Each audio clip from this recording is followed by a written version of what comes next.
گھر میں روزی کی تنگی کے جو اسباب ہیں وہ کیا ہیں؟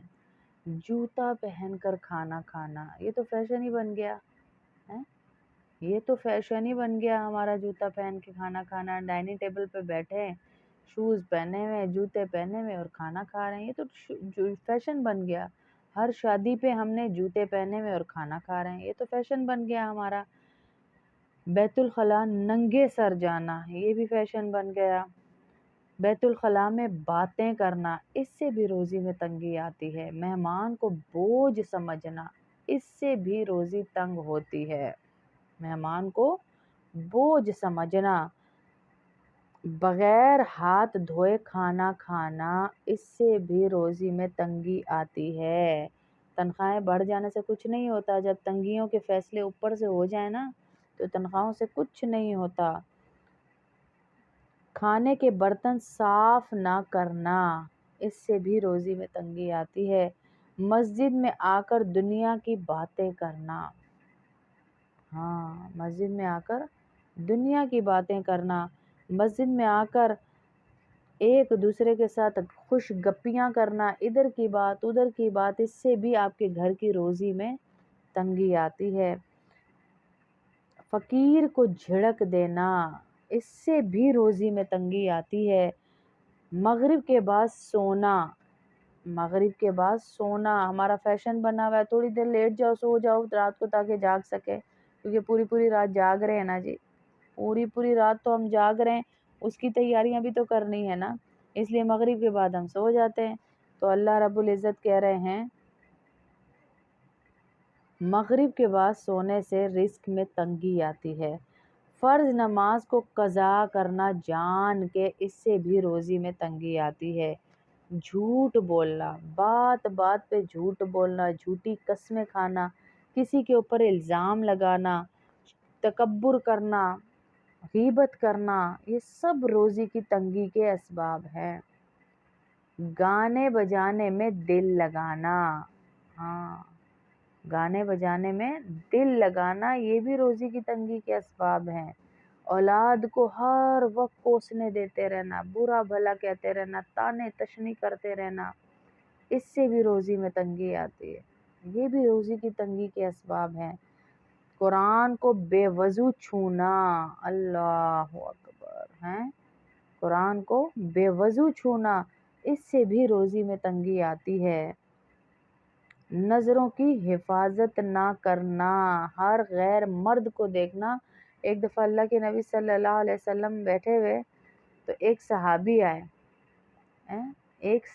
آئے، نابینا تھے غالباً وہ صحابی، تو حضرت عائشہ بیٹھی ہوئی تھی، تو حضرت عائشہ وہاں سے اٹھی نہیں، تو اللہ کے نبی صلی اللہ علیہ وسلم نے ان کو کہا عائشہ اٹھو یہاں سے، کہا یہ تو نابینا ہے، تو اللہ کے نبی صلی اللہ علیہ وسلم نے کہا یہ نابینا ہے، تمہاری تو آنکھیں ہیں۔ مطلب مرد پہ صرف یہ نہیں کہ عورت کو نہیں دیکھنا، عورت نے بھی مرد کو نہیں دیکھنا، کہ یہ نابینا ہے۔ اللہ کے نبی نے کہا تمہاری تو آنکھیں ہیں، یہ ہمیں سمجھانے کے لیے کہا گیا تھا، یہ وہ ان کے لیے نہیں تھی یہ بات کہ ان کو بتایا گیا، نہیں، یہ ہمیں سمجھایا گیا کہ ہر ایک کے داماد کو، بیٹے کو، بیٹی کو، شوہر کو دیکھنا فرض نہیں ہے آپ کے اوپر، کہ ہر ایک کے مرد کی ہمیں پہچان ہے، یہ اس کا فلانی کا شوہر جا رہا ہے، یہ فلانی کا بیٹا جا رہا ہے، یہ فلانی کا داماد جا رہا ہے، فلانی کا سسر جا رہا ہے، ہمیں کیا لگے کوئی بھی جا رہا ہے۔ پھر کہا اہل و عیال سے ہر وقت لڑتے رہنا، گھر میں چک چک رکھنا، ہر وقت کی لڑائی ڈالے رکھنا، اس سے بھی گھر سے برکت بھاگ جاتی ہے، گھر سے برکت چلی جاتی ہے ان اعمال کی وجہ سے بھی۔ تو ہمارے گھروں میں تو ہم کرتے ہی یوں ہیں، چھوٹی چھوٹی باتوں پہ لڑائیاں بنا کے۔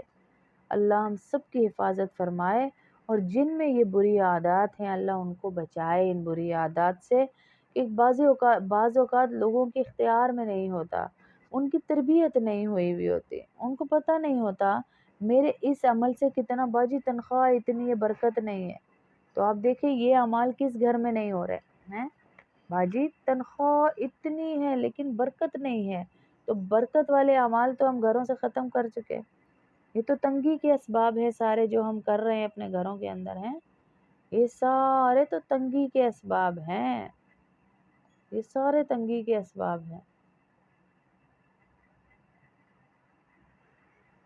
پھر کہا رزق کی تنگی دور کرنے کے کون سے اسباب ہیں، وہ بھی بتا دیے اللہ کے نبی صلی اللہ علیہ وسلم نے مجھے اور آپ کو، کہ شکر ادا کرنا رزق کی تنگی کو دور کر دیتا ہے۔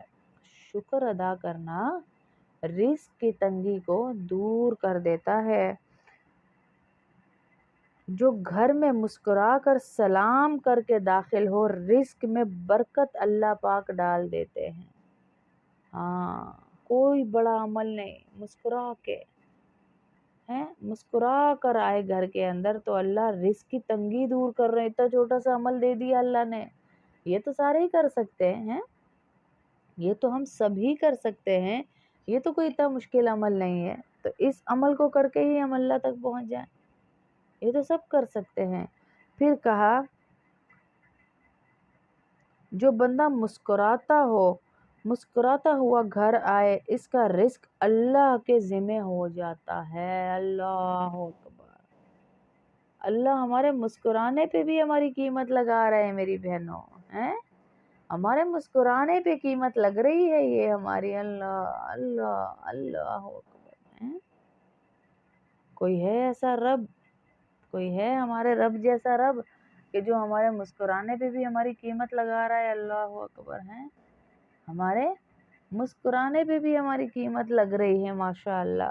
مومن تو کسی حال میں گھاٹے میں نہیں ہے، مومن تو کسی حال میں گھاٹے میں نہیں ہے۔ مومن کو بخار چڑھ رہا ہے ایک دن کا تو اس کے سال کے گناہ معاف ہو رہے ہیں۔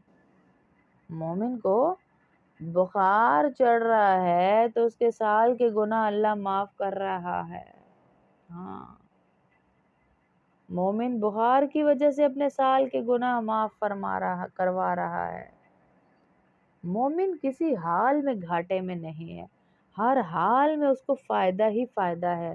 اس کو ایک کانٹا چبھ جائے تو اس کے اوپر سے جہنم کی آگ حرام کر دی جاتی ہے۔ مومن کسی حال میں گھاٹے میں نہیں، اللہ اس کی ہر حال میں قیمت لگاتا ہے۔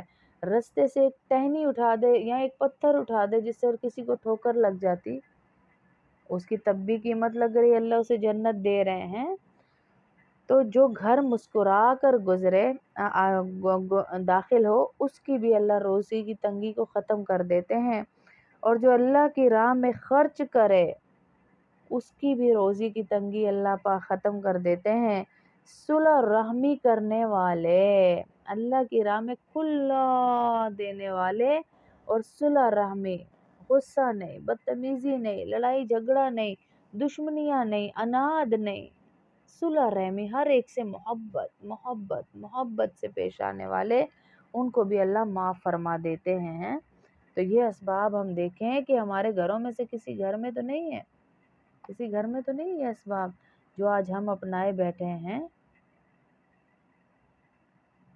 جو آج ہم اپنائے بیٹھے ہیں، یہ ہمارے گھروں میں سے تو کسی گھر میں نہیں ہے، یہ ہیں، تبھی تو ہمارے گھروں میں روزی کی تنگی ہے، اسی